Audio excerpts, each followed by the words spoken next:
Tá entrando. Entramos. Vamos conferir aqui.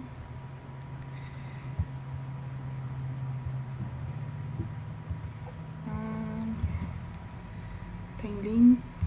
Já tem 17 segundos que nós estamos ao vivo. Tá. Eu acabei de colocar a gente ao vivo. Aqui tá marcando, ó. Tá vendo um live aí em cima? Quantos segundos, inclusive? Em cima de você. Vi. Achei. Deixa eu só conferir.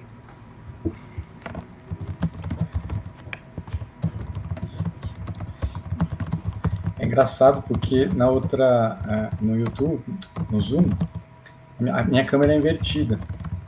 E eu acho que é muito diferente se ver invertido aqui. Totalmente. Eu demorei quase 1 minuto para conseguir. Ei, Ana Ricardo, tá funcionando. Demorei quase 1 minuto para conseguir me centralizar aqui na câmera. Aí eu ainda tô meio apanhando aqui É. essa inversão.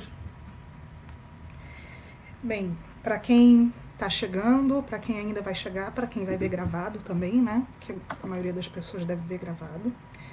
Esse é um bate-papo entre eu e o Ricardo. Antes de tudo, acho importante falar que esse canal do Habitar-me é um projeto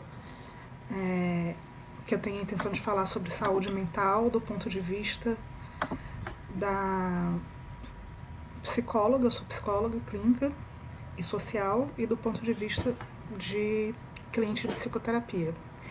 E é maravilhoso fazer esse primeiro bate-papo com o Ricardo, da Coligar, porque Ricardo é o meu psicólogo. E acho ele maravilhoso, né? Obrigado. Já tem 2, 3 anos, 3? Nem sei. Acho que tem 3 anos já que a gente tá. Bom, é um prazer, obrigado pelo convite e espero poder contribuir com você nesse seu trabalho. Então, já contribuiu, né, Ricardo? Assim, se não tivesse a live, já teria contribuído até aqui.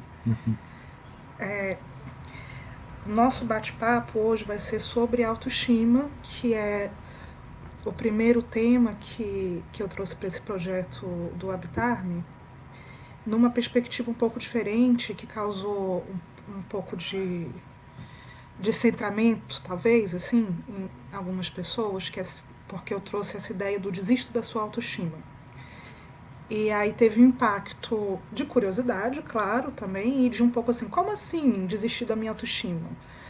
E que autoestima é essa que você está falando? Eu não sou assim, eu não tenho essas questões. A autoestima para mim é uma coisa completamente diferente, pessoal. Oi, Gabriel!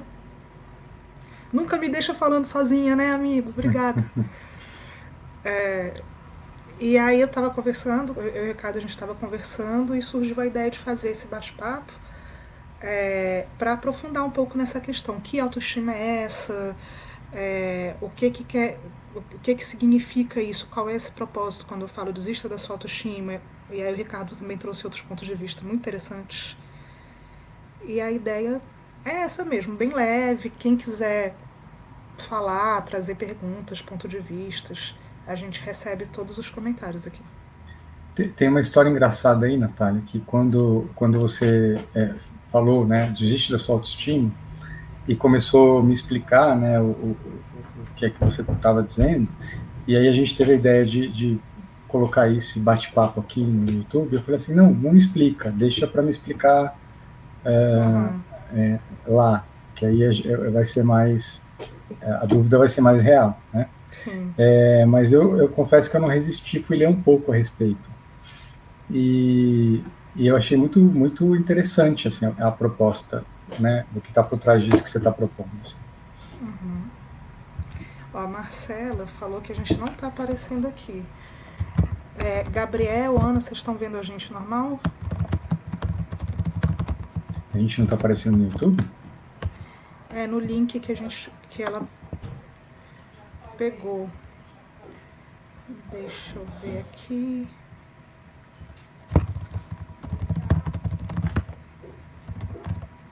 Vocês estão vendo a gente? Dá um oi aí, pessoal. Eu cliquei aqui, tá rolando. Tá rolando, né? O Então, link é esse aqui, ó. Marcela. As pessoas estão aqui. Eu tô vendo, inclusive, comentários. Ah, não, eu que... Tá. Não, então, Marcela, é só você. Tá aparecendo aqui pra geral. Tá bom. Tem várias pessoas dizendo que sim, que tá vendo. Oi, Fran. Gente, que legal. Quanta gente legal. Nossa, eu super achei que eu e o Ricardo íamos falar sozinhos. E aí depois vocês iam ver gravados. Mas legal. Tá, que vocês estão aqui. Mas te interrompi, Ricardo. Você estava falando que você Não, foi ler. acho que é isso mesmo. Tava falando disso, que eu fiquei curioso e acabei lendo, mas que eu acho que, assim, eu li pouco também. Eu não resolvi toda a minha curiosidade para a gente poder bater esse papo. Sim, legal. Então eu posso falar um pouco dessa perspectiva, né? Acho bom. Deixa eu ver se eu consigo. Então, o desista da sua autoestima, essa frase chegou quando eu comecei a ter um contato maior com um trabalho ligado à autocompaixão, que é onde eu quero chegar no futuro, mas a partir do ponto de vista mesmo da psicologia, né, e de pesquisas psicológicas. E aí existe toda uma desconstrução do que a gente acredita sobre autoestima. E a principal coisa, para mim, existem vários motivos, né? Eu separei 6 motivos didaticamente lá na página do Instagram para a gente desistir da autoestima. Posso até mencionar eles aqui. Mas, para mim, a principal questão é que a autoestima, ela depende da gente ter uma imagem positiva de nós mesmos. E isso está muito ligado à nossa cultura. E tem vários outros aspectos que a gente pode aprofundar, como essa coisa do social, da imagem que o mundo tem da gente, enfim. Mas a proposta radical é: eu não preciso ter uma imagem positiva de mim para me aceitar. Nem positiva. Tem uma coisa aí, Natália, que eu queria saber se faz sentido para você, porque foi o que eu li a partir do Caligares, né? Ele tava falando disso, desista da sua autoestima também. Porque eu coloquei desista da sua autoestima e aí apareceu um texto dele.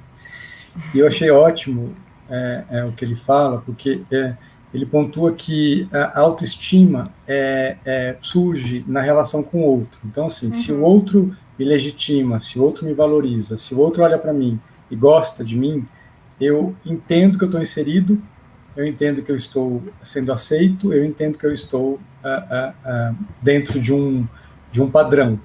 E que, a partir daí, eu me estabeleço como alguém que aceita esse padrão e aceita o ponto de vista do outro. Então, e aí ele fala, quando crianças que sofrem bullying, né? E aí eu queria saber se é isso mesmo, se é disso que você está falando. Crianças que sofrem bullying, por exemplo, elas têm um prejuízo nesse processo, né? Porque o outro não a vê como alguém que pertence ou que é legitimado. E a partir disso, a criança desenvolve uma aversão a si mesmo, né? Uma rejeição ao que ela vê. E por isso ele diz que a autoestima é um conceito que surge no outro, né? Assim, e que a gente devia repensar essa fala ou esse lugar. Isso é um dos pontos. Isso é um dos pontos super importantes. Eu até peguei aqui a minha colinha didática, porque eu queria retornar aqui no que é autoestima, para a gente poder desconstruir ela, não? A autoestima, ela tem a ver com essa autoimagem positiva, né? E aí eu peguei um conceito de um psicólogo chamado William James, que ele é citado no livro da Christine Neff, que ela é a nossa avaliação de dignidade, de valor, é a percepção de competência em domínios importantes. Então, assim, algumas pessoas questionaram assim, mas eu não preciso me achar a pessoa mais bonita ou a pessoa mais inteligente. Eu não tenho a ver, minha autoestima tem a ver só comigo. Vamos talvez refletir sobre isso numa camada um pouco mais profunda. Assim. Primeiro, a autoestima, a imagem positiva, para ela fazer sentido, né, ela tem que estar ligada a algo que seja um valor para você. Então, assim, eu tenho uma imagem, a beleza não é um valor para mim. É muito difícil a beleza não ser um valor para uma mulher numa sociedade patriarcal como a nossa, e com toda a questão midiática. Mas, digamos assim, chegou uma pessoa, a beleza não é um valor para mim. Um valor para mim é competência no trabalho. E eu me acho uma pessoa extremamente competente. Como é que eu me percebo uma pessoa competente? Aí chega isso que você trouxe. Eu me percebo uma pessoa competente por duas coisas. O meu resultado, meu desempenho. Então, assim, nossa, eu tenho um desempenho muito bom, eu consegui entregar resultados muito bons. E a percepção social. As pessoas me percebem como boa. Então eu sou boa. Só que essas duas coisas são extremamente instáveis. Né? Porque olha que perigo é a gente ligar o nosso sentido de valor ao nosso desempenho e a percepção dos outros. Porque o nosso desempenho é instável. Por questões da vida, assim, por mais que a pessoa se esforce, o mundo muda, a gente muda, e, enfim, coisas acontecem e o nosso desempenho nunca vai ser 100% todas as vezes. Então, se isso está relacionado à nossa percepção de valor, isso é muito ruim. E a outra coisa é, as pessoas, mesmo que você não seja o caso da criança que sofre bullying, que é muito doloroso e que é muito grave, e que inclusive o bullying e a rejeição social em geral, ela é percebida como dor física para as pessoas que sofrem. Para mim foi super importante entender isso, né? Na minha própria história, inclusive. Porque nós, seres humanos, somos seres sociais, isso faz parte da nossa estratégia de sobrevivência inata, instintiva, é mais do que cultural até. Então, mas mesmo que você não sofra bullying, mesmo que você não tenha um nível de rejeição social tão grande, a percepção dos outros ainda vai estar ligado ao seu alto valor, se você se conecta com essa ideia de autoestima, de que você tem que ter uma imagem positiva, porque de onde você vai tirar essa imagem positiva de você? Você vai tirar de alguma coisa, ou só de um delírio, só de olhar no espelho e falar assim, não importa o que todo mundo acha, não importa o meu resultado, um pouco, não faz sentido isso, entende? Eu não estou dizendo que as pessoas não devam ter imagens positivas de si, mas a proposta é que o nosso valor como ser humano não precisa estar ligado a essa imagem positiva. Eu tenho valor mesmo quando eu tenho uma imagem negativa de mim. E mesmo quando eu faço coisas que eu acho péssimas e que são indefensáveis, porque eu sou um ser humano. Entendeu? Não pode. Agora aqui é assim, né? Live no isolamento social tem invasão de criança. E eu tentei fazer isso não acontecer. Amorzinho, a gente combinou. Mamãe, sabe o que eu queria? Eu queria que você... Ninguém tá vendo você na câmera, você viu? Mamãe, Fala, amor. eu posso ver seu tato? Eu posso ver? Vamos ver se dá certo. Aí eu queria, já que a gente tá falando desse assunto, aqui, ó, essa é a Jéssica, minha filha. Não consegui fazer nenhum vídeo sem ela até hoje. Achei que esse seria o dia. Oi, Jéssica. Ela não tá te ouvindo porque eu estou de fone. Sim. Pra vocês me ouvirem melhor também. Ó, esse é o Ricardo, filha. Tá te dando oi. Você não deve lembrar dele, né? Faz tempo que você viu o Ricardo. Tá. Aí eu queria... Aí, enfim, tem várias questões sobre isso, né? Sobre como a necessidade que a gente tem de manter uma imagem positiva de nós mesmos para a gente ter valor como pessoa, como ser humano, na verdade pode ser uma fonte de adoecimento mental. E aí eu estava pensando ontem, né, assim, como é que eu consigo deixar isso claro com um exemplo? Não pode assim, filhinha. Como é que eu consigo deixar isso claro com um exemplo? Não dá pra me ver. É, amor, porque não é para dar para ver você, é para dar para ver a mamãe. Deixa eu ver se dá para... Aqui, ó. Com algo que seja... Amor.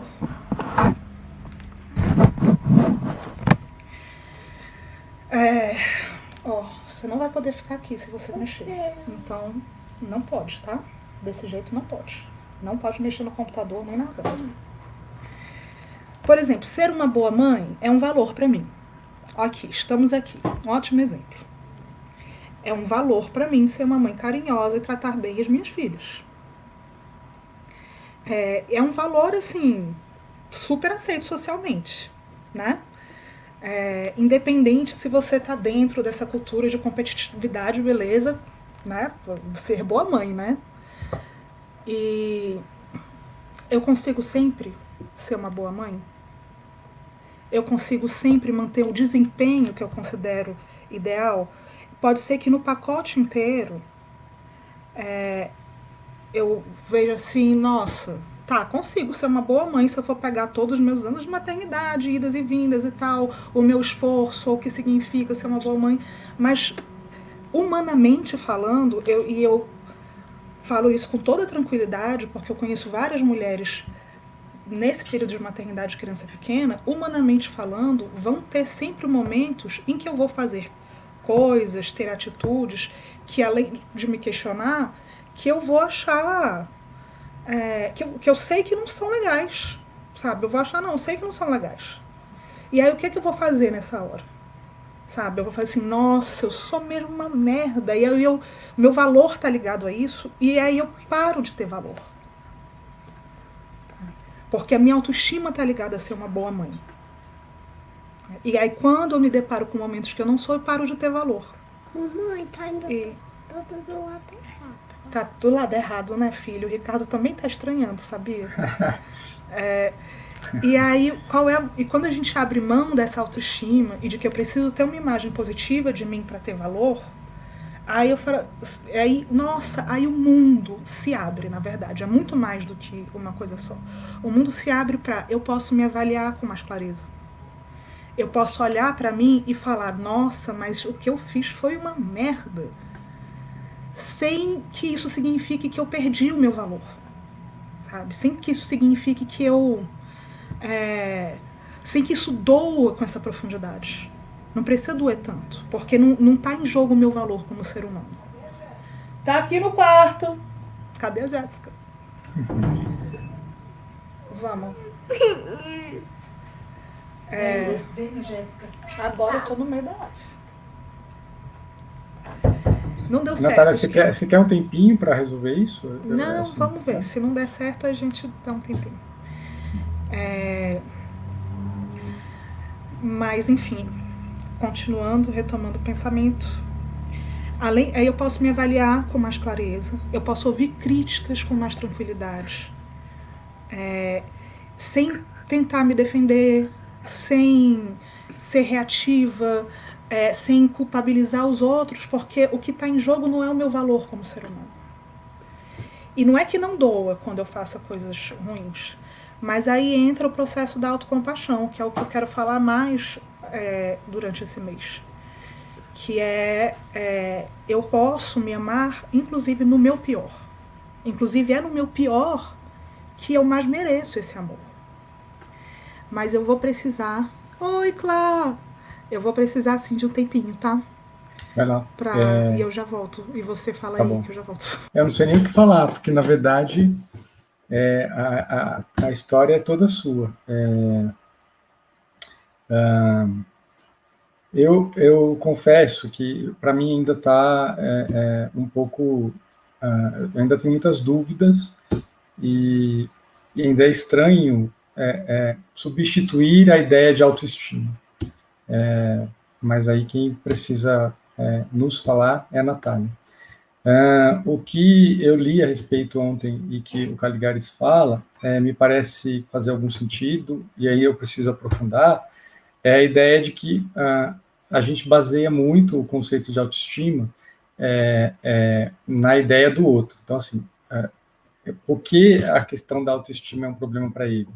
Porque ele entende que, a partir do olhar do outro, eu não me olho. Eu me olho com o olhar do outro, mas eu não desenvolvo um olhar mais autônomo, né? Eu voltei a explicar o que eu tinha lido, né, Natália, para poder... Não sei se que você ouviu. é isso também, assim, isso é parte importante.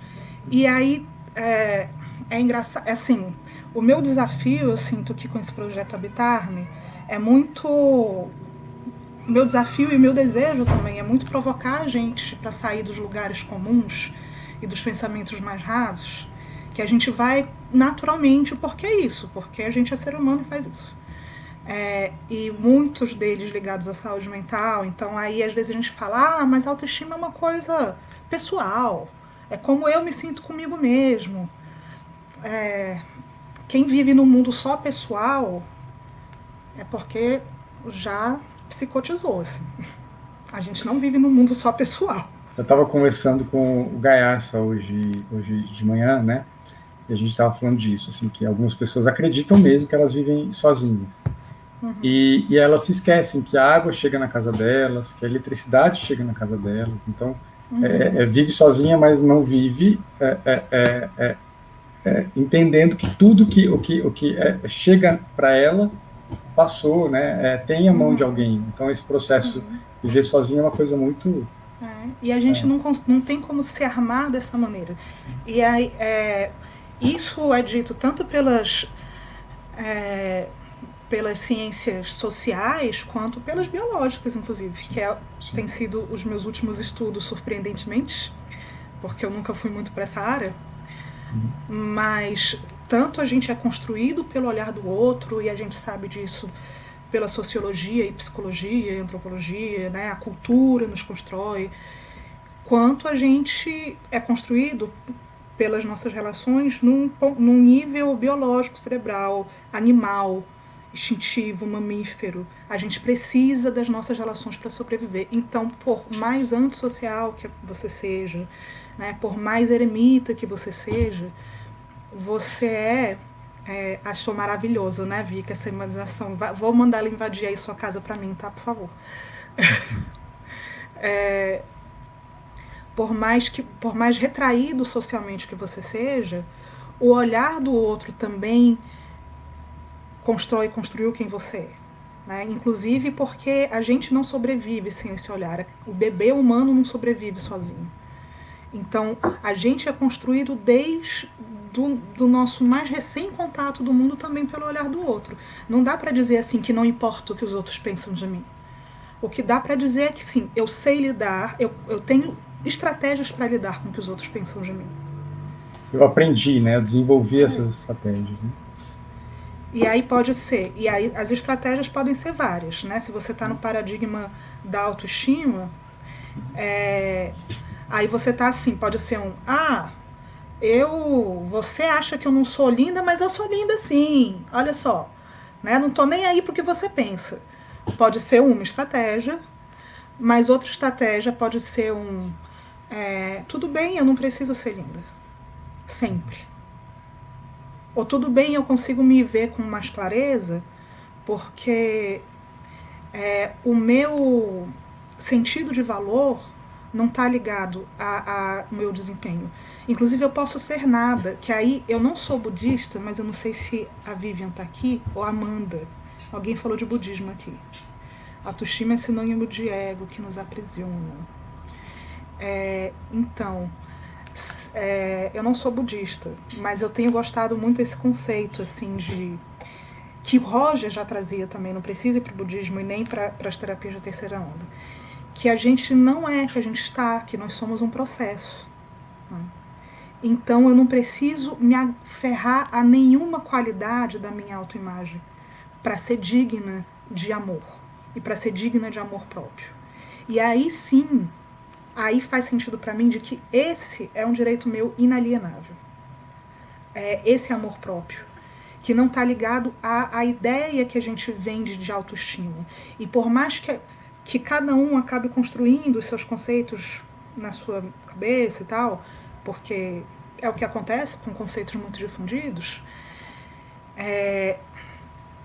auto-amor e autoestima não precisam ser a mesma coisa e não são. Inclusive, se a gente entrar, sabe, ligar a internet, entra numa rede social, Facebook, Instagram, YouTube, coloca autoestima para você ver o que você acha, né? Liga o rádio e a geladeira. Abre a geladeira, a panela do fogão, o que você vai estar lá assim? Nossa, eu sou gostosa, eu sou linda, eu sou mesmo inteligente. Olha, o garoto ele tem que ganhar um prêmio para ele ter validação social, ele tem que ganhar, todo mundo tem que ganhar o primeiro lugar, porque senão vai se sentir mal. Mas se o meu valor não está ligado a isso, não tem problema, sabe? Não tem problema uma vez você ganhar o primeiro lugar, outra vez você ganhar o último lugar.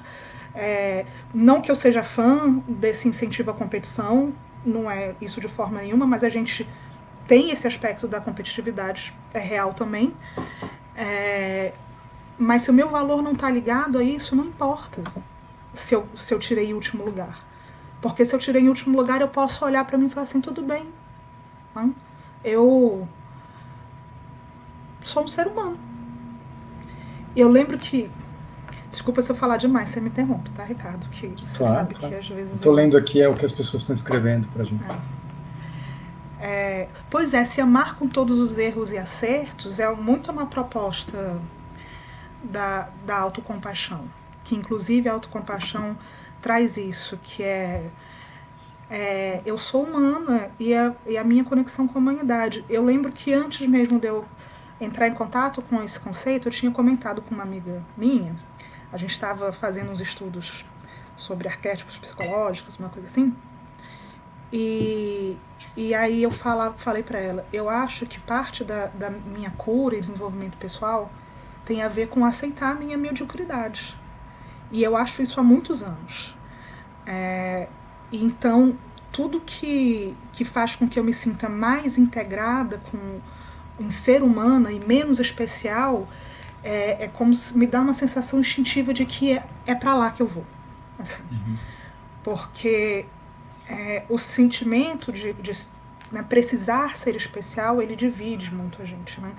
E tanto que mediocridade é um xingamento, né? Você não fala uma pessoa, você é medíocre, você está falando bem dela. Você é medíocre, que horror, né? Normal não quero ser normal.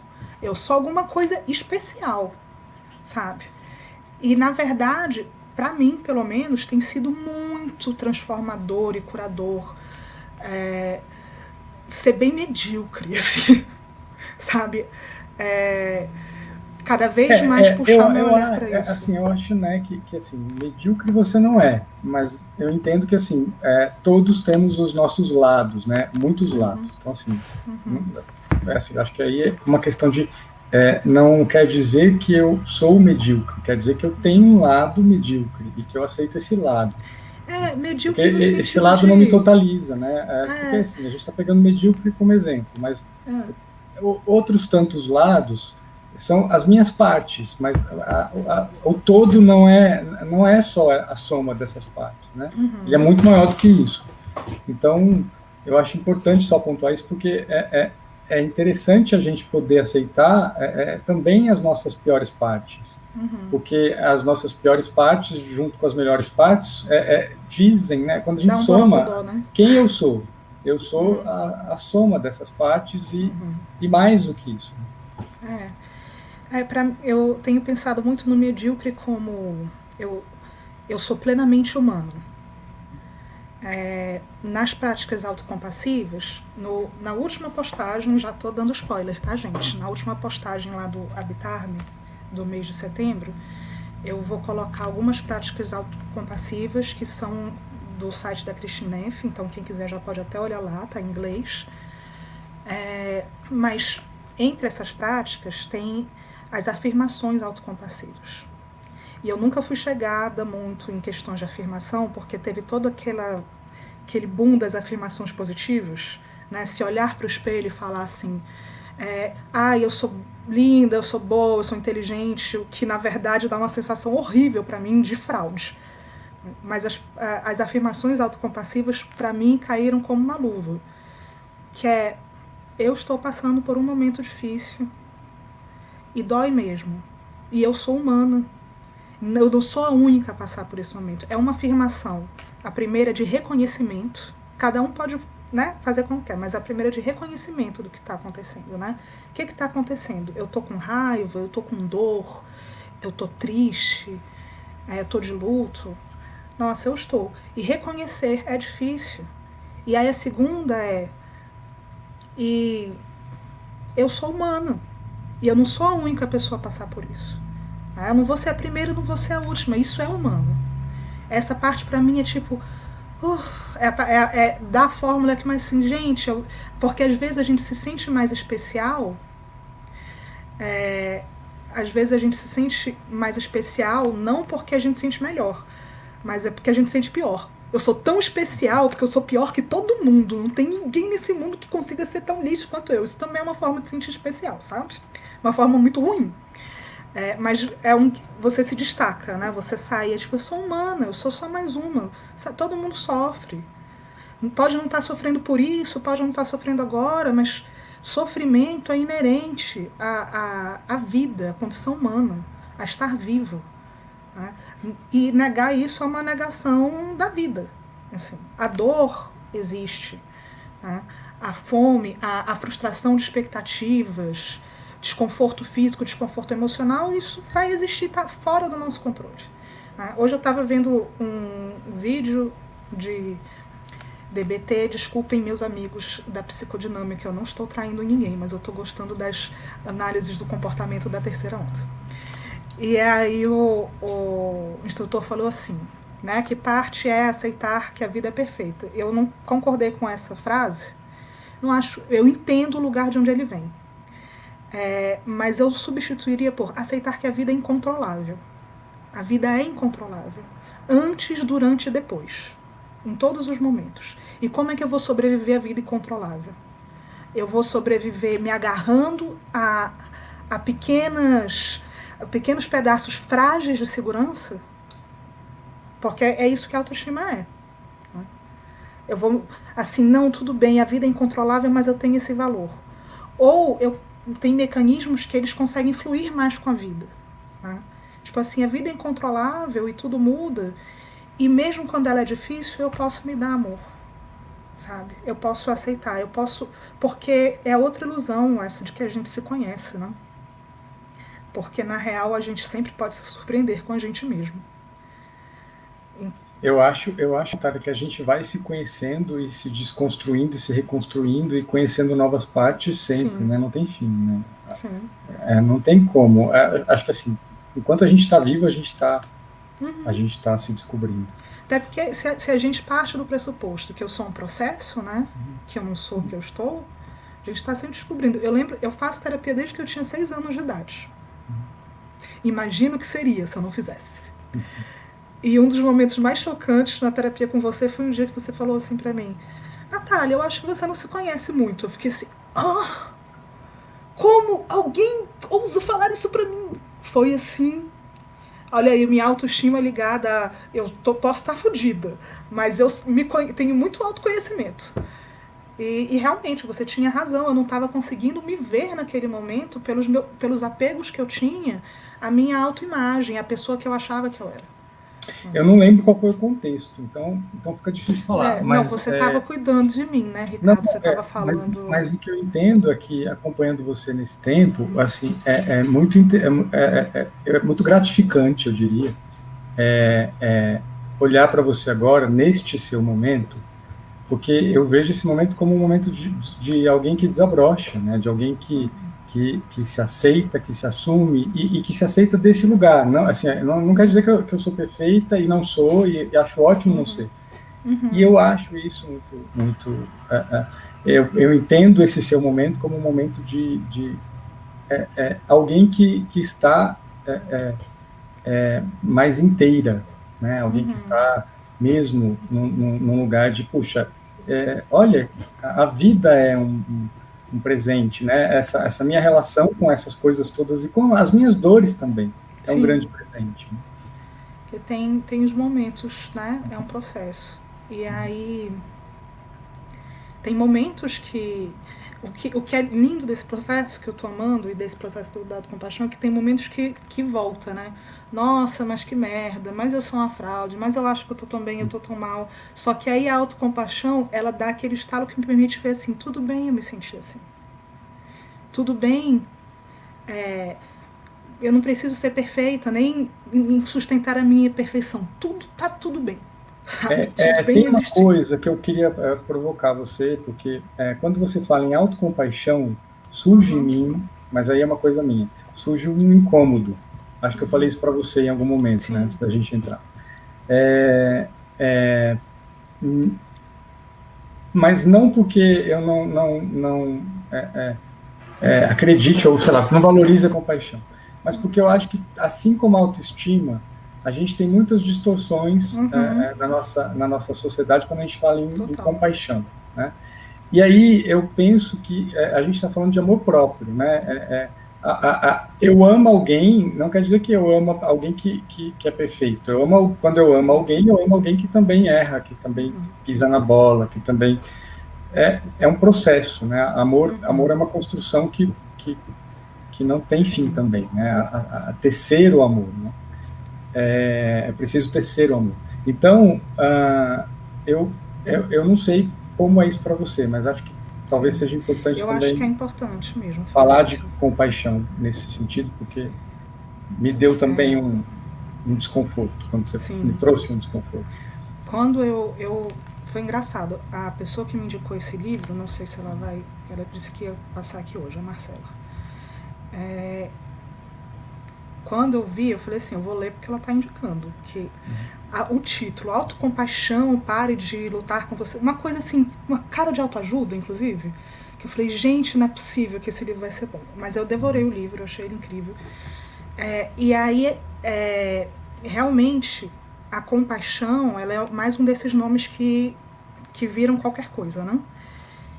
E eu tenho visto muito a compaixão desse ponto de vista do estudo, não é do budismo, porque eu não sou budista e não tenho experiência suficiente nessa área, mas Amanda, se quiser colocar aí alguma definição de compaixão de budismo, pode ser legal. Mas eu tenho algumas definições, uma é do Paul Gilbert e outra é da Christine Neff, e eles dois também beberam do budismo e os dois trabalham com mindfulness, que inclusive mindfulness é uma das terapias de terceira onda e é um dos pilares da autocompaixão, é o mindfulness, porque sem o mindfulness você não consegue reconhecer o aqui e agora, né? Que é a atenção plena. Sem poder olhar para o que está acontecendo, você não pode fazer o passo do reconhecimento. Mas o Paul Gilbert, ele fala assim, até no site dele, que é Compassionated Minds, para quem quiser entrar, ele tem logo uma definição e ele fala, compaixão não é ser bonzinho, né? Compaixão não é caridade. E aí a definição que ele traz de compaixão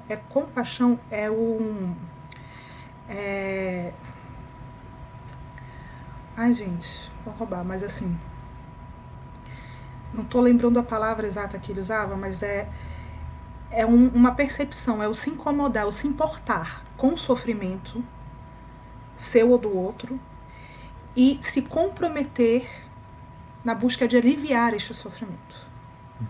E aí nas pesquisas sobre compaixão, que eu estou fazendo essa formação que vou explicar o que é a terceira onda, boa pergunta.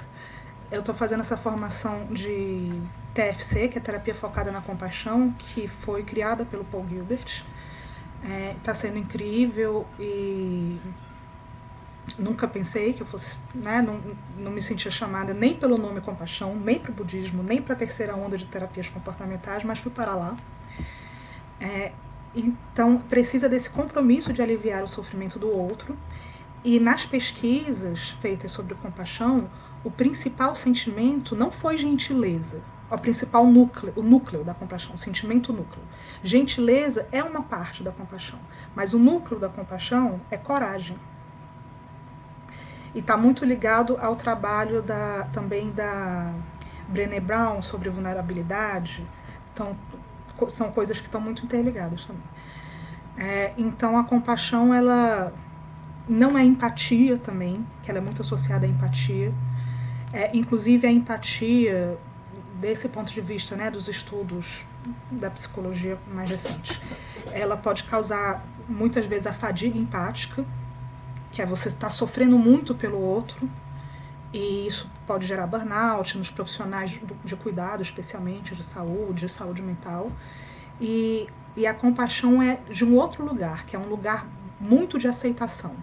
Não só de mim e das pessoas, como da vida. Não de resignação, né? Porque eu tenho um compromisso em aliviar o sofrimento, seja ele meu ou do outro. Né? Então não é resignação. Mas é de aceitação da realidade como ela está posta. Então também não é de fuga. Não é de, ai, deixa eu me sentir bem. Né? Deixa eu me sentir bem, deixa eu evitar esse sentimento ruim. Tanto que parte do trabalho dos terapeutas é conseguir expandir essa capacidade de abraçar o sofrimento sem sucumbir. Né? Tipo assim, ok, de estar aqui, de não se entregar ao sofrimento e não fugir dele. Né? De estar aqui, olhando para esse sofrimento, respirando, deixando ele acontecer, deixando ele ir e vir. O que eu acho interessante, aí vou explicar o que é a terceira onda. Eu estava falando hoje com um grupo de amigas que a terceira onda é a terceira onda de terapias comportamentais. É muito diferente aqui no Brasil a forma como a gente vê terapia comportamental do que no resto do mundo. Estou descobrindo isso agora.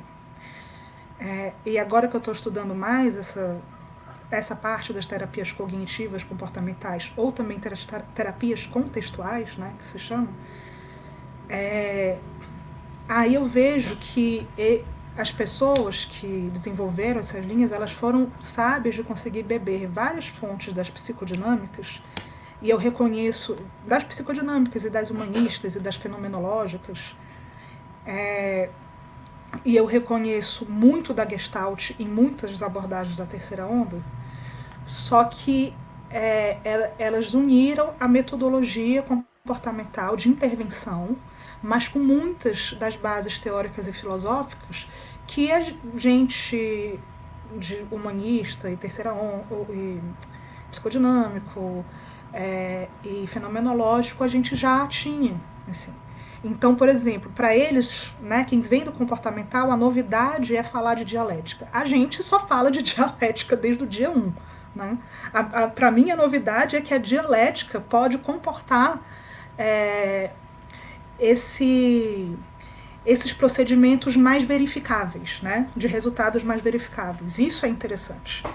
Falar de vínculo, de transferência de vínculo, falar de consideração positiva incondicional. Eles não usam esse termo, mas é um termo rogeriano, que é você olhar para a pessoa considerando que ela está fazendo o melhor que ela pôde fazer até agora. Né? Isso não é novidade, isso está na base da minha formação como Gestalt terapeuta. Mas para eles isso é novidade. Né? Para mim a novidade é que isso possa se juntar uma intervenção. E outra coisa que eu ri quando eu vi, gente, quando eu li o livro do Paul Gilbert, e ele falava assim, que na terapia comportamental, cognitiva, tradicional, é muito... Oi, Marcela! Já se sabe, por pesquisas, como você trabalha na mudança de pensamento do cliente, muitos clientes apresentam essa resistência de que eles conseguem mudar o caminho do pensamento, mas não mudam sentimentos. E para mim foi meio assim, a gente já sabe disso desde ever, né? Inclusive Maturana, maravilhoso, que não é psicólogo, já falava que a gente muda as nossas crenças pela mudança do nosso emocionar. Mas aí o que para mim está sendo lindo é ver que essas filosofias e teorias, elas vão sendo resgatadas para dentro de uma prática, intervenções que são verificáveis, que podem ser reproduzidas e que consideram essa integralidade do ser humano, trazendo inclusive a espiritualidade para participar da conversa, respeitando a individualidade. Tem gente ainda aqui no Brasil, porque o Ricardo sabe que eu sou às vezes um pouco obsessiva quando eu me interesso por uma coisa, então eu fico buscando tudo sobre o assunto. E tem gente ainda muito doida aqui no Brasil dessa comportamental que se diz assim, sou skinneriano, essas teorias da terceira onda são mentalistas. Eu falei, gente, porque vergonha é de graça, né? Então a pessoa não precisa pagar, ela pode ficar à vontade. Acho que a gente tem que tomar cuidado. Desculpa, Não, horrível. Eu acho que assim, é uma visão, eu entendo que assim, a gente está num lugar teórico, né? Que, por exemplo, outro dia me pediram, alguém que eu atendia, me pediu ela estava estudando psicologia, e aí falou, puxa, eu queria que você respondesse para mim umas questões sobre psicologia, e eu falei, tá bem, ela me mandou. Na hora que eu fui responder, era sobre terapia comportamental. E aí, assim, eu respondi sobre a minha ótica, e pontuando, olha, essa ótica não é a ótica de um terapeuta comportamental, né? De um psicólogo que segue essa... E aí ela mas você precisava responder sobre a ótica da psicologia comportamental. Eu disse, olha, eu não tenho como responder. Ela falou, mas faz um esforço. Eu falei assim, olha, mesmo que eu fizesse, assim, é uma outra teoria, é uma outra constituição. É um outro paradigma, visão de mundo, então, visão de ser humano. E que pode ser muito funcional para outras, né, enfim, para outras coisas, para outro, assim, quando você muda o olhar, né, você acaba, então, eu entendo, assim, que nós na psicologia temos esses embates teóricos, né? Sim. Mas eu acho que a gente precisa tomar cuidado porque a gente não precisa desconstruir o que a gente nem entende, né? Assim, a gente nem sabe. E foi o que eu disse para ela, eu falei assim, eu sinto muito, mas eu não tenho como te ajudar, porque isso que você está propondo, eu não posso fazer. Como é que eu vou responder sobre uma ótica teórica que não é a minha, né? Assim, uma visão teórica completamente diferente da minha. Faz toda a diferença. Você construir uma visão, desenvolver um processo teórico, né? Assim, uma ligação teórica, nos leva para outro lugar. E claro, e aí a gente fica sem entender como algumas coisas se concretizam, né?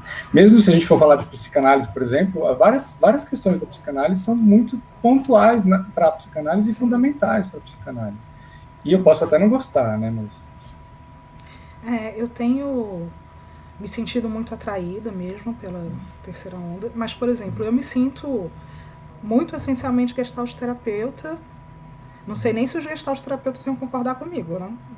Mas pela minha visão de ser humano e de mundo mesmo, de fenomenológica, de processo, enfim. Mas aí eu me vejo refletida e contemplada nas coisas que eu tenho estudado. E eu vejo como... Eu fui aluna do Fernando Rey, que já não está mais aqui. E tive 4 matérias com ele foi meu orientador de monografia. Queria ter feito mestrado com ele, mas na época eu desisti. E sempre fiquei muito marcada por uma coisa que ele falava, ele repetia muito pra gente. Ele falava assim, esquece o dogma. Sai do dogma.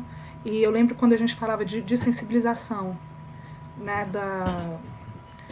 que era um método da análise do comportamento bem tradicional.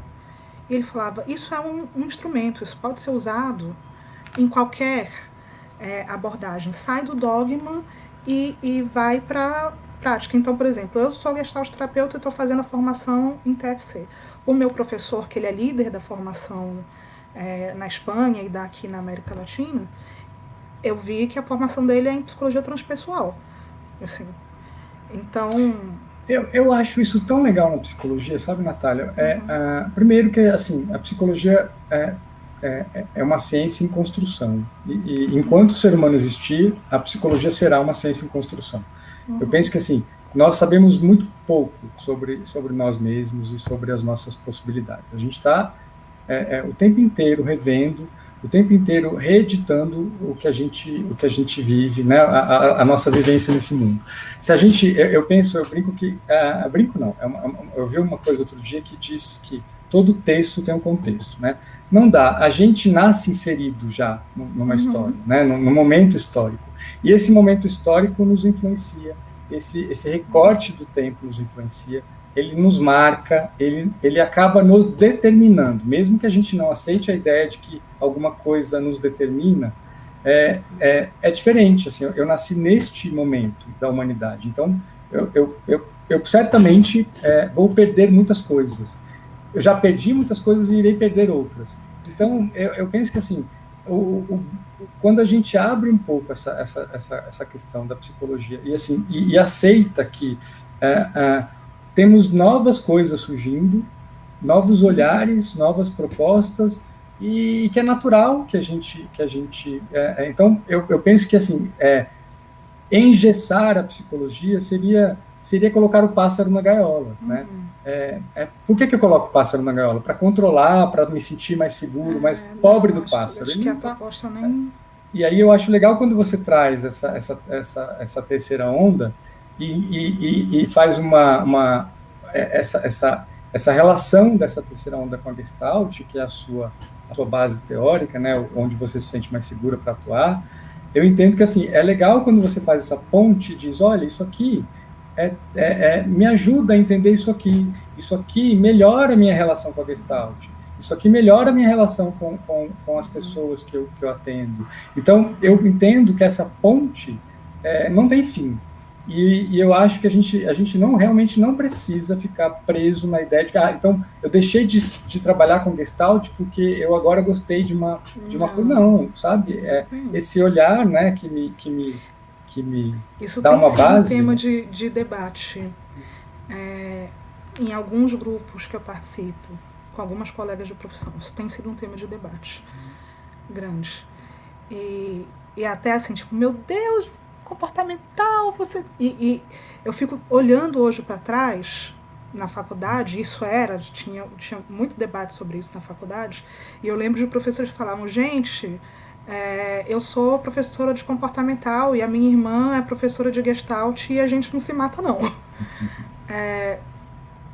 Mas eu queria deixar a provocação de qualquer forma, que não é para desconstruir nenhuma teoria, mesmo, porque acho que o nosso lugar de mundo, a nossa visão de mundo, de ser humano, ela é complexa. Mas no momento que a gente está vivendo, social, né, dessa pandemia e dos terraplanismos todos, que eu falo, coloquei tudo no saco do terraplanismo, a cloroquina e tudo, eu acho que a gente da psicologia não pode cair nesse erro da resistência ao conhecimento, independente da fonte que ele tem, assim, se ele é um conhecimento válido. A gente não pode fazer assim, mas a minha abordagem é outra, eu não quero ver isso, sabe? Eu tenho ouvido muito isso, tá? Então, assim, ok, mas olha com mais carinho, pode ser que não seja isso, mas olha, e pensa qual é o sentido que isso pode fazer sobre a sua atuação. Eu tenho visto um pouco mais sobre outras duas linhas de terapia, que é a DBT e a ACT. A DBT, que é a terapia dialética comportamental, que é feita para a intervenção de pacientes em muito sofrimento. E assim, como é interessante a gente poder intervir com mais segurança, porque não é diferente de uma pessoa que vai para a terapia para buscar autoconhecimento. Eu não estou dizendo que é a única forma válida, mas assim, a pessoa está numa crise forte, como é bom a gente saber que assim, nossa, foram feitos tantos estudos sobre isso. A gente sabe que essa intervenção deu certo em, sei lá, 80% da população. Ufa, vou tentar porque, né, essa pessoa está precisando de ajuda mesmo. Ela está precisando de um alívio do sofrimento dela. Então eu tenho achado interessante. Tem gente, Natália, pontuando que você falou em 5 pontos de alguma coisa, né? Que ela queria 6. voltar para entender. 6. Está no Instagram, mas eu não vou fazer você ir lá ver. Eu posso contar para você. Esses 6 pontos, eu não inventei da minha cabeça, mas eu sistematizei, porque eu queria ficar bem didática. eu fiz várias anotações desse livro da Kristin Neff, depois eu posso passar o nome dele todo, porque me impactou muito o capítulo que ela fala de autoestima.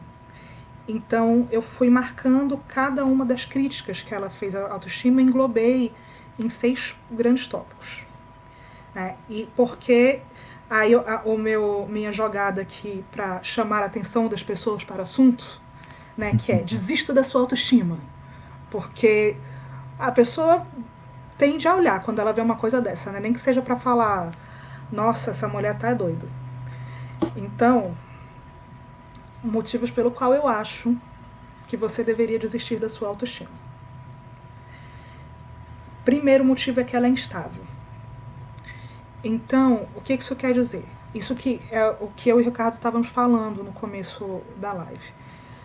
A autoestima, ela é o nosso senso de valor. E quanto eu tenho dignidade, quanto eu tenho valor.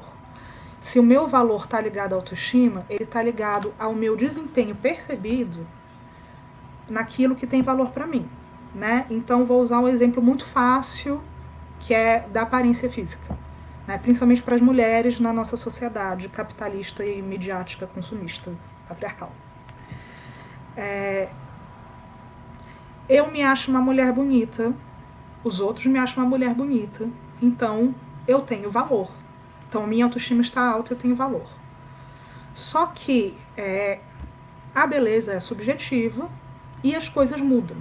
Então, no dia que eu deixo de me perceber como uma mulher bonita, seja porque alguma coisa na minha aparência mudou, alguma coisa que eu não gosto, pode ser a idade, pode ser o peso, pode ser até um acidente, e aí eu parei de me achar uma mulher bonita, e eu encontro pessoas, eu estou num contexto que as pessoas não me acham uma mulher bonita, e a beleza para mim é um valor, então a minha autoestima está ferrada.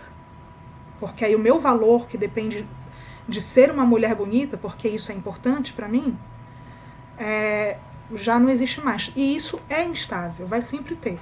Eu brinco dizendo que, assim, eu brinco, mas é verdade. Eu não tive criatividade suficiente para pensar numa situação em que o meu senso de valor não seria instável, ligado à autoestima. Nem que seja no... Eu sou uma pessoa honesta. Eu sou uma pessoa honesta.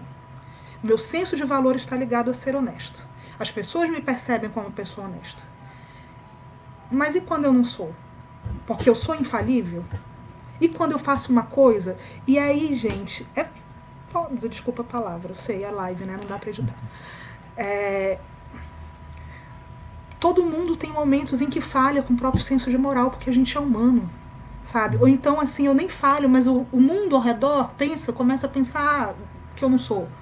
Isso vai afetar a minha autoestima. E o meu senso de valor, novamente, sabe? Eu não mereço amor, eu não tenho dignidade, porque aquilo que eu considerava importante, eu não consegui suprir. Então, isso ela é instável. Isso é o motivo número 1. O número 2 é muito interessante também. Você vai gostar desse, Vicky. A autoestima reduz as nossas experiências. Por quê? Engraçado, A gente pensaria, uma pessoa tem uma boa autoestima, ela, tá imune, ela é de ferro, ela vai para tudo. Não, porque para você manter a boa autoestima e uma autoimagem positiva de você, a nossa tendência, não vou nem falar de você não, de mim, eu me incluo, eu sou ser humano, não? A nossa tendência natural é evitar situações que desafiem isso. Então,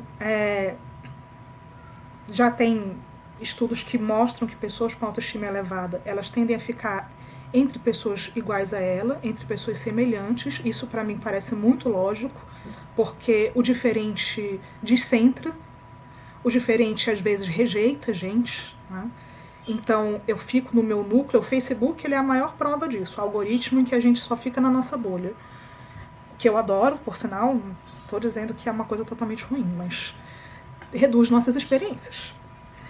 E a outra coisa dessa redução das experiências, que é muito triste, é que a gente evita aprender coisas novas. Porque quando a gente vai aprender uma coisa nova, a não ser que a gente seja um talento inato, um ouvido absoluto, e vai aprender música,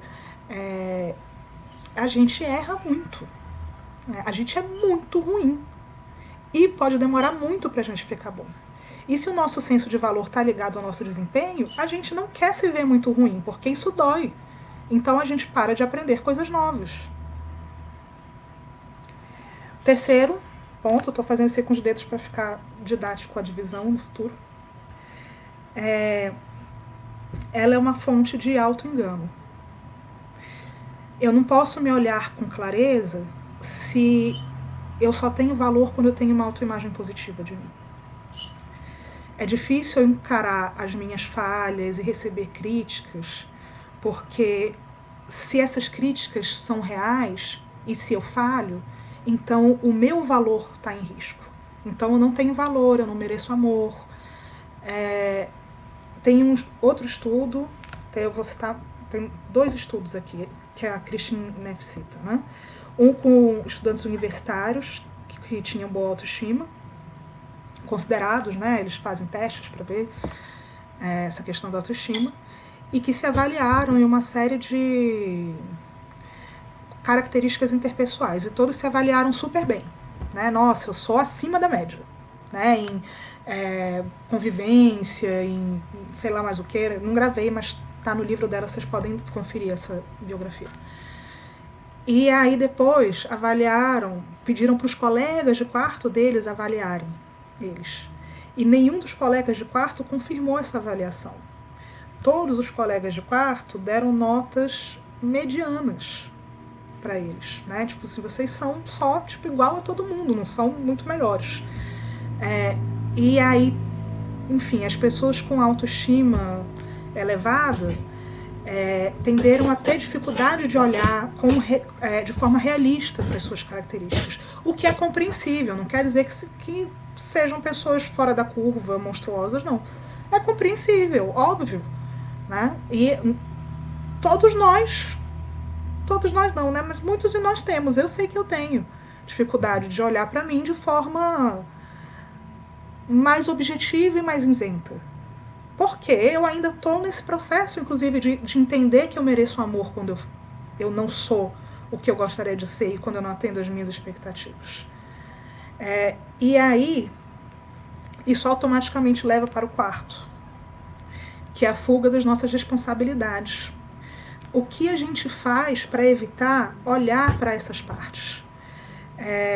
E aí são coisas muito comuns, e novamente tem um outro estudo com universitários, é um estudo diferente, falando que universitários também com boa autoestima, eles reagiram defensivamente de forma, inclusive às vezes agressiva, quando eles foram mal avaliados numa entrevista. E colocando a culpa, esse avaliador que não sabe fazer direito, vocês é que não sabem nada. Isso não é uma cena muito difícil da gente ver, da gente imaginar e às vezes até da gente protagonizar. Assim, eu tive um resultado ruim porque o teste foi mal feito, sabe? Porque aquela pessoa não sabe do que ela está falando, não sabe o que ela quer. É muito difícil eu olhar e falar assim, não, eu acho que eu fui ruim, às vezes dói muito até chegar lá. E é compreensível, super compreensível. Porque quando eu faço isso, é tipo assim, nossa, mas eu sou uma merda e eu não tenho valor. E outra coisa que eu não coloquei aqui, mas que eu coloco dentro dessa fonte de auto-engano, que é a procrastinação e esse milagre da procrastinação. A que serve essa procrastinação? E ela está muito ligada a esse processo de tentar conservar a autoestima. Porque a procrastinação ela é a nossa justificativa. É assim, eu deixo para a última hora, eu tenho muito medo do resultado do meu desempenho. Sabe? Eu tenho muito medo de como eu vou ser avaliada, eu tenho muito medo de não atingir as minhas próprias expectativas. Só que não é esse caminho todo racional. Mas eu vou adiando, vou deixando para a última hora. E quando eu faço, a nota que eu tiver, o desempenho que eu tiver tá bom, porque eu posso me justificar e falar assim, nossa, mas também, né, eu deixei para a última hora. Mas foi muito bom, considerando que eu, né, só fiz ontem. Então, são coisas que muitas vezes a gente faz para proteger essa nossa autoimagem. O que, novamente, é super compreensível, porque, né, quando ela não está muito boa, a gente perde o nosso valor. O quinto, que para mim é o... que eu estou me acostumando com a posição da câmera ainda. Que para mim foi muito importante, é essa noção de que a autoestima gera separação ao invés de conexão. E aí essa separação pode ser para mais ou para menos, né? No meu ponto de vista, tanto faz, porque ela está baseada na competitividade. E não na competitividade só como cultura, mas na competitividade como essas coisas que a gente tem por ser humano. Então, eu sou melhor que os outros ou eu sou pior que os outros. As duas coisas me separam. As duas coisas me levam para a solidão, me levam para um sentimento de ser algo diferente que não humano. E quando eu aceito, quando eu me despeço dessa forma de me ver, de que eu tenho que ter uma autoimagem positiva, e aceito que eu sou só mais um ser humano, cheio de falhas, cheio de incoerências, inclusive, então eu tô junto. Eu sou incoerente e cheia de defeitos e falhas e que não atende, né, nenhuma expectativa moral, de desempenho, de nada, porque eu sou humana e isso não acontece só comigo, isso acontece com todo mundo. E isso me conecta. E isso me ajuda a sair da minha solidão. E a autoestima é um lugar muito solitário.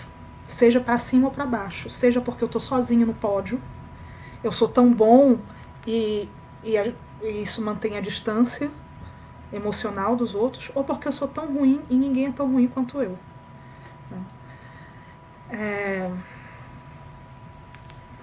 A autoestima polariza, né, Natália? Ou ela vai para o positivo ou para o negativo, né? Ela não aceita o meio termo, né? O lugar. A gente precisa muito se sentir especial, né? Assim, a gente foi ensinado muito que isso é importante.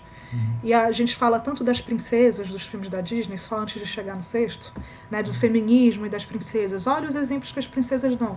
Gente, mas não é só isso que a gente aprendeu nos filmes da Disney. As nossas narrativas infantis e a nossa geração, eu sei que da década de 80 para cá, essa parte não melhorou muito, porque eu tenho filhas pequenas e eu vejo. A gente precisa ser o primeirinho, a gente precisa ser o mais especial, a gente... Tudo pode ser, basta acreditar, sabe? A gente pode fazer tudo se o nosso coração for puro e se a gente for bom o suficiente. E não é verdade, a gente é humano e o nosso coração não é puro, porque a gente não é bom o suficiente. Na verdade, a gente é sempre bom o suficiente, porque a gente não precisa ser nada, sabe? Para ter direito a ter valor. E isso, enfim, está muito intrínseco. Nessa coisa que você fala, me veio uma coisa de uma conversa que eu estava tendo esses dias, que assim, a gente vive nesse momento histórico em que fica muito claro para todos nós, ou devia ficar muito claro para todos nós, que as desigualdades humanas precisam ser repensadas, né? A gente vem sustentando desigualdades, estimulando desigualdades e naturalizando essas desigualdades. Mas, ao mesmo tempo, nós vivemos polos, e estes polos não conversam. E encontrar o lugar em que a gente possa... Porque não tem mudança se a gente não consegue conversar. Não tem a possibilidade de acordo se a gente fica nos polos. E a gente vai sendo estimulado por esses polos. Então, e aí, assim, quando você vê, você está totalmente envolvido por um processo que você não questionou, você engoliu. Uhum. E dentro dessa lógica que você coloca, esses polos que nos colocam como minha autoestima é positiva ou negativa, ajudam a alimentar esse sistema que nos coloca nessa máquina de moer gente, né? A gente vive numa máquina de moer gente. Gente e tudo que tiver em volta, porque se fosse só o ser planeta, humano, né? Plantas, animais. O sexto motivo para você... Sexto, deixa eu ver se eu sei fazer 6 com a mão ainda. Não sei, acertei a câmera. É porque Vicky, sinto te dizer isso, mas autoestima positiva é inútil. Foi mal. Mas assim, não é só pra você, né? Pro mundo. Talvez seja útil pra você, porque nós somos singulares.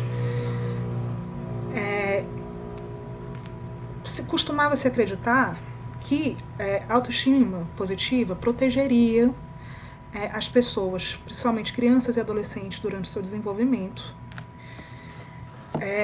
de comportamentos de risco, de comportamentos moralmente questionáveis, de bullying, de praticar bullying, e isso não se mostrou real. Adolescentes com autoestima elevada, eles são tão propensos a colar nas provas, a usar drogas e a praticar bullying. Aliás, a praticar bullying, não, eles são mais propensos a praticar bullying do que os que têm autoestima baixa. Existe ainda alguma correlação entre felicidade e autoestima alta, só que existem outras formas de você obter esse resultado sem ter os percalços da autoestima, que é onde entra a proposta da autocompaixão. A Ana Ricarte, quando você fala em aceitar a humanidade, você só fala de características tidas como negativas. Muitas pessoas têm dificuldade em aceitar a própria inteligência e outras características positivas. Ana, o que acontece? Eu até coloquei uma citação lá no... Eu não sei nem para onde eu estou virando a minha camiseta. Lá na página do Jerome K. Jerome, que é que cada um, que a gente é feliz igual, mas cada um é triste à sua própria maneira, né? É importante a gente aceitar a nossa qualidade, até porque dentro daquilo que eu estava falando da separação, quando a gente não vê as nossas qualidades, que elas inclusive não são imutáveis, elas são mutáveis, elas podem nos deixar na mão. Mas quando a gente não pode aceitá-las, a gente também está se separando. A gente também está no jogo da autoestima, polarizando no lugar ruim. A gente está sendo pior, né? Então não é essa a questão. Só que a vulnerabilidade de aceitar as nossas imperfeições, né, as coisas tidas como negativas, ela nos conecta. Porque na vulnerabilidade que a gente pode ajudar e que a gente é ajudado, a vulnerabilidade ela tem um grande poder de conexão. E eu adorei que você colocou negativas e positivas entre aspas, porque é isso mesmo, não tem negativo e positivo. O que tem é a existência, né? E todos os sentimentos, confortáveis ou desconfortáveis, têm um propósito. E os comportamentos, moralmente aceitáveis ou não, também têm um propósito, mesmo que eles possam falhar, né, na realização desse propósito. E a gente consegue se amar. Eu gostaria até de, num outro momento, falar mais sobre aceitar as qualidades, né? Mas a gente consegue se amar quando a gente vê as nossas qualidades, quando a gente finalmente consegue ver. Mas que incrível a gente poder se amar, mesmo quando a gente não consegue ver. Sabe? E aí é um outro caminho.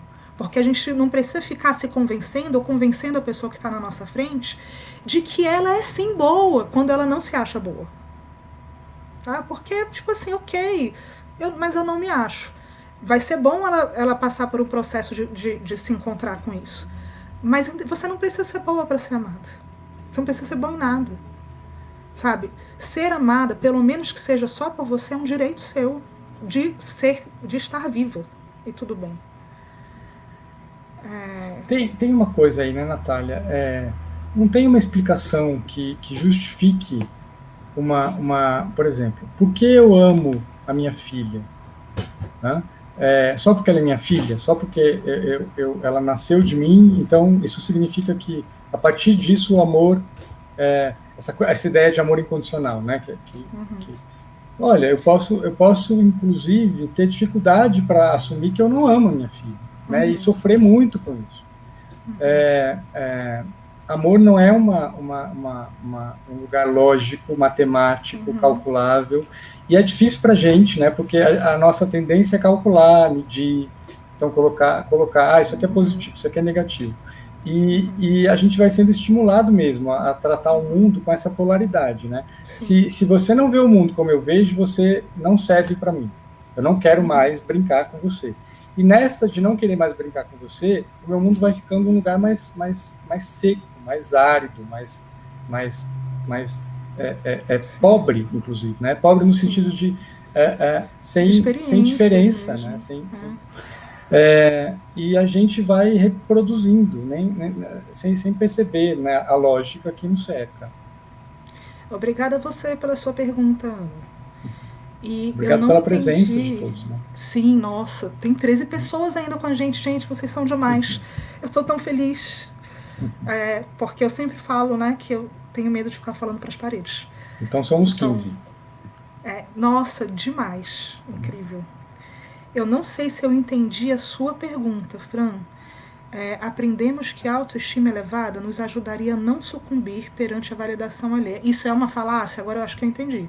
Sim, e começa com a fala do Ricardo, no começo da... Primeiro que não existe a gente não ser influenciado pelo meio e olhar alheio.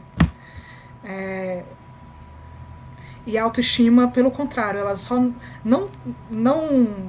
como é que eu vou formular isso? Não só ela não nos ajuda, como ela faz com que a gente sucumba mais fácil. Eu acho que assim, o que a gente tem aqui, né, Natália, é uma ideia de autoestima que vai sendo reproduzida e que a gente não questiona. Supondo que se você tem uma autoestima positiva, tá tudo certo. E que se você tem uma autoestima negativa, tem alguma coisa errada com você que você precisa melhorar, superar, enfim, dar os seus jeitos, né? E quando a gente vem para essa nova proposta para esse lugar de questionamento, né? É um lugar que questiona essa lógica. Puxa, será que não dá para ser diferente? Será que a gente não pode, ao invés de usar uma expressão que polariza, usar um outro lugar mais humanizado, né? No sentido real do que quer dizer humanizado, né? Assim, porque a gente também perdeu esse sentido, né? Parece que assim, ser humanizado, não sei nem se é bom, né? Esses humanos que nós somos, eu não sei se é bom. Mas a gente não pode rever e aceitar que, puxa, somos tão singulares, né? E cada um de nós com um universo próprio. Se a gente conseguir melhorar a nossa forma de se relacionar com menos ódio, com menos guerra, né, com menos certezas, né? Assim, se a gente conseguir assumir que nós não precisamos ter essas certezas todas que nós achamos que temos, né, a gente consegue fluir num lugar melhor, com menos competitividade, com menos intolerância. Né? Tem uma coisa que para mim foi muito interessante, porque assim, tem alguns anos que eu conheço o movimento Body Positive, né, que é ame o seu corpo como ele é e tal. E aí, recentemente, eu conheci um movimento chamado Body Neutrality. Eu amei isso. Não sei se a Marcela ainda está aí, mas eu lembro de uma sessão com ela que ela falou assim, né, que é isso, questionar o que é um corpo perfeito, né? E muitas coisas que a gente lê, e até assim, alguns livros que eu li, não na área da psicologia, mas falam assim, você não gosta da sua barriga? Ai, Marcela ainda tá aí, oba! Eu recomendo também ela, viu? O Ricardo, meu psicólogo, Marcela, minha nutricionista, terapeuta. Aí vem essa história, né? Tipo, não, você não gosta da sua barriga, mas você gosta dos seus pés. Do que você gosta no seu corpo. E aí eu lembro que a Marcela, ela fez esse exercício comigo, né? Fala o que você não gosta. Vou dizer aqui meu queixo, vou contar, tá, pra vocês. Eu não tenho queixo, não adianta vocês dizerem que eu tenho, eu não acho que eu tenho queixo. Não sou fã, mesmo assim estou dando minha cara aqui pra vocês. Aí, falar pra mim, eu tenho um queixo lindo, não vai me convencer disso. Mas falar, meu queixo sustenta o meu maxilar, faz todo sentido. E eu posso ser grata por isso, sabe? Então, assim, eu não vou falar, eu tenho uma barriga tanquinho. Eu não tenho mesmo. E, inclusive, eu fiz uma bariátrica, perdi poucos quilos. Ela está longe de ser tanquinho. Poucos não, muitos. Ela está bem. E também eu não preciso ficar falando, minha barriga é horrível. Mas, assim, a minha barriga, através da pele da minha barriga, eu posso sentir o abraço das minhas filhas. Isso é real. E é só o que é, sabe? Eu não preciso ficar dando qualidades e juízo de valor. Isso tem sido bem interessante. Até porque, gente, nem todo mundo vai conseguir chegar nessa autoestima, mesmo que queira, entendeu? Eu estava falando com o Gabriel. Padrão de beleza, né? Padrão de beleza é uma coisa. É padrão, né? O que é padrão? Não, e mesmo no body positive, tem horas assim, tá, mas eu não vou me amar. Eu não amo meu corpo assim. Ponto, eu não vou amar. E aí, era a conversa que eu estava tendo com o Gabriel, que assim, aí a autoestima vira mais uma cobrança que faz você sentir inadequado. Eu tenho a barriga horrível e eu não consigo gostar dela e eu não me amo, eu sou uma bosta por isso. E assim, eu fico tentando atingir esse amor, fica mais um padrão inalcançável, que não chega, de me achar uma coisa que eu não consigo me achar. Pode ser que até outras pessoas me achem, mas eu não vou me achar. Né? Entra nessa... E assim, ok, isso talvez nunca seja verdade pra mim, que eu amo meu queixo, eu acho lindo. Mas com certeza é verdade pra mim que o meu queixo sustenta o meu maxilar. Enquanto eu não tiver um surto psicótico e romper com a realidade, eu consigo enxergar que isso é uma verdade concreta. E que, nossa, eu consigo sentir gratidão por isso, eu consigo sentir que é bom que eu tenha um queixo que sustenta o meu maxilar. Né? Que o meu corpo tem uma construção que funciona. Assim. E é isso, eu tenho achado body positive, hashtag, quem quiser procurar. E a gente está aqui falando há quase 1h30. Ainda bem que eu trouxe chazinho e vocês, só 2 pessoas se cansaram até agora, completamente compreensível. Queria propor que, não sei se o Ricardo quer trazer mais alguma coisa. Não, acho que falei demais até. Não tanto quanto eu. Mas é muito difícil mesmo, paro duro alguém falar tanto quanto eu, não. Mas eu me amo assim mesmo. Estou aprendendo. Mas eu queria perguntar se alguém tem alguma questão, alguma pergunta, ou se a gente encerra aqui, se está mais clara a proposta do que é desistir da autoestima. Vou ler aqui o que o Gabriel escreveu. Essa tentativa de positividade da autoimagem acaba virando um acesso fácil para valores sociais que não necessariamente são saudáveis. Fale mais sobre isso. Você é muito inteligente, nem sempre eu acompanho seu raciocínio. Ele é brilhante mesmo. Eu conheço o Gabriel, é muito meu amigo. Mas você não acompanhou? Porque assim, ele traz uma coisa que resume o que você disse nessa linha de construção, né? Não? Pode ser, fala pra mim, eu acho que eu não acompanhei, Ricardo. Assim, essa coisa de... quando a gente fala em... por exemplo, vou usar autoestima, já que é o tema. Autoestima positiva, a gente está dizendo que uma pessoa saudável tem uma autoestima positiva. Que é o que ele está pontuando, assim, que parece que ser saudável é supor que você está nesse lugar, nessa relação positiva com a sua autoestima. Sim. E que o que você está falando é que assim, vamos abraçar também outros lugares nossos. E que não necessariamente colocando nesse polo, né, nesses polos. Não precisa estar nem de um lado nem do outro, mas tá, isso aqui me preocupa agora, ou isso aqui eu valorizo agora. Mas o que eu valorizo agora também pode mudar, né? Assim, sim, totalmente. E geralmente muda, né? Que a gente é dinâmico. Assim. É isso. Gabriel, te amo. Deixar registrado para a posteridade. Alguém mais, gente? Tem algum comentário para trazer?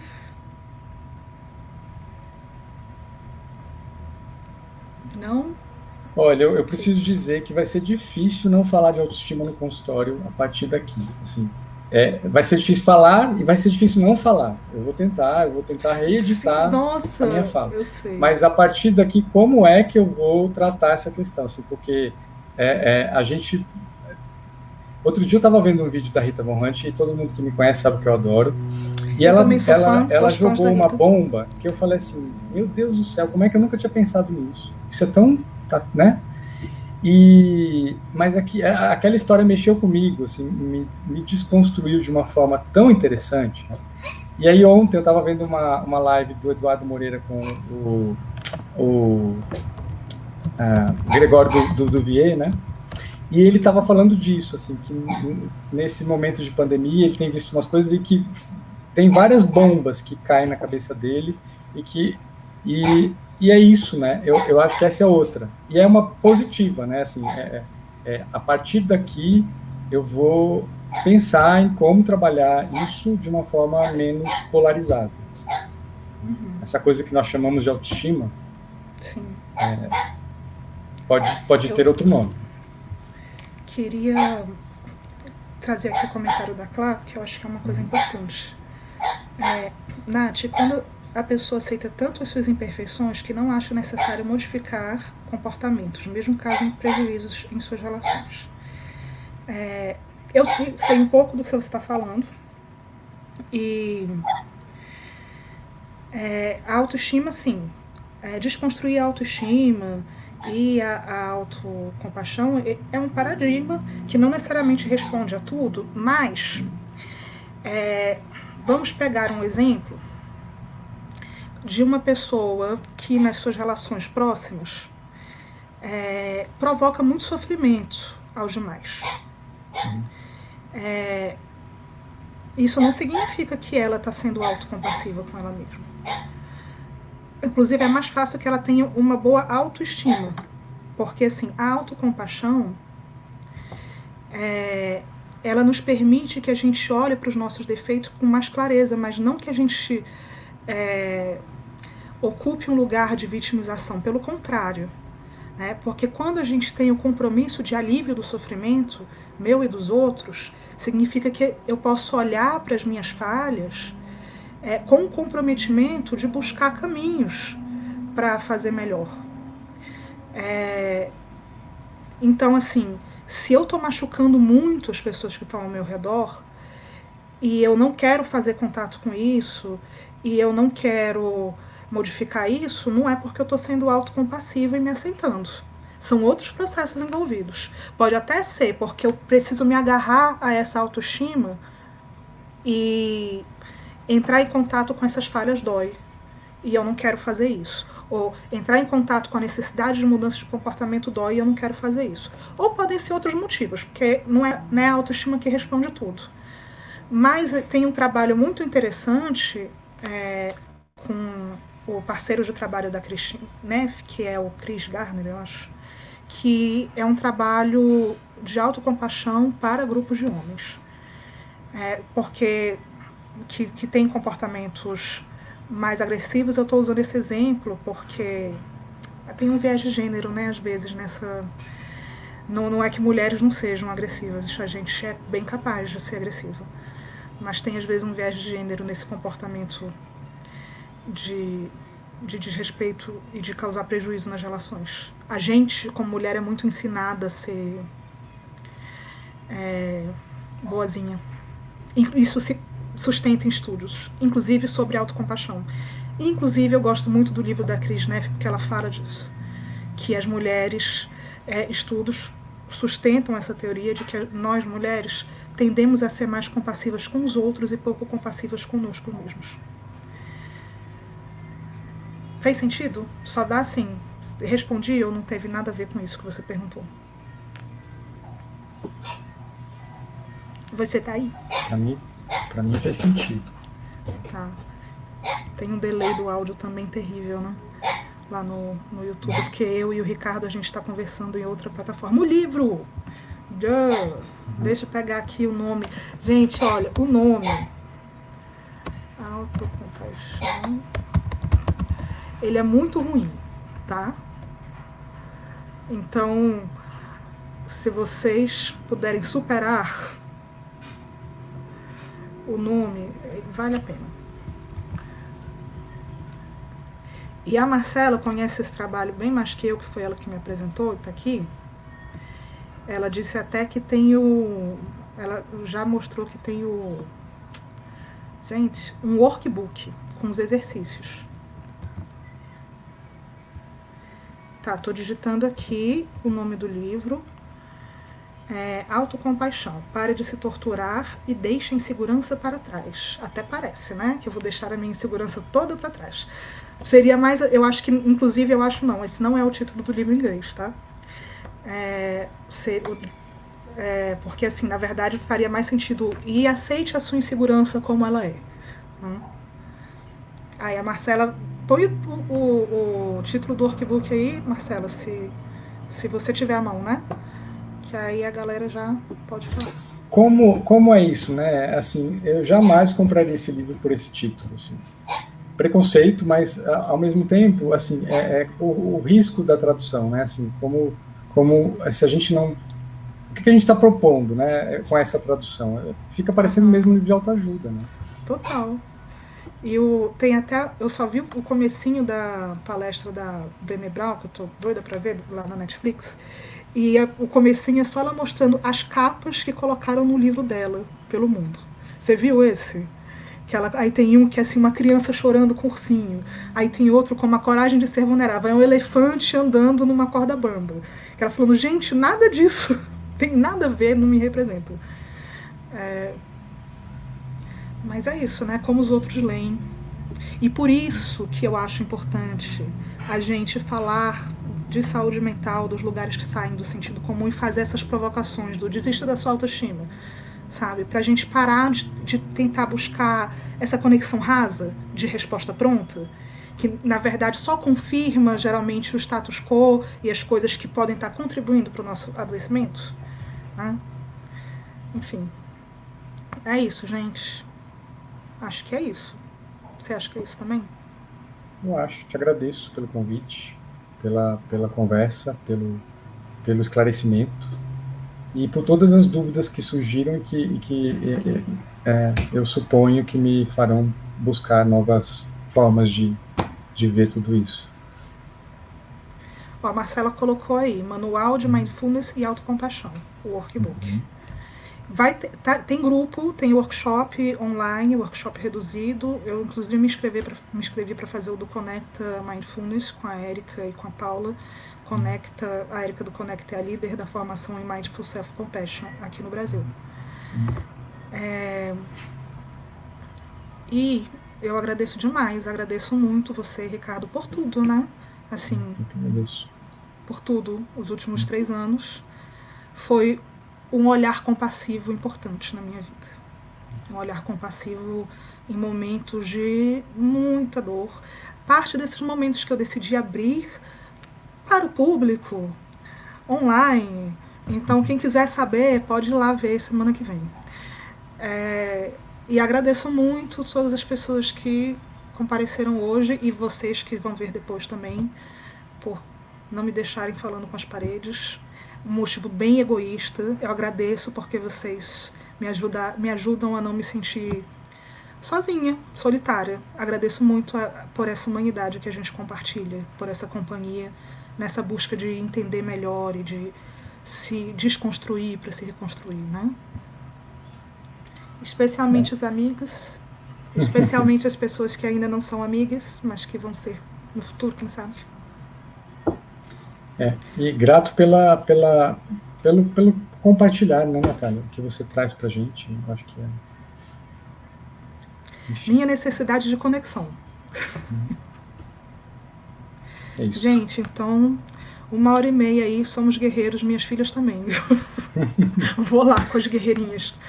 Os meus filhos também estão aqui na porta querendo entrar, hoje eu deixei para fora. Eles sempre ficam aqui comigo, mas eles fazem barulho, então eles ficaram ali. Os meus cachorrinhos. Um beijo, gente. Obrigado. Tchau, até mais. Tchau.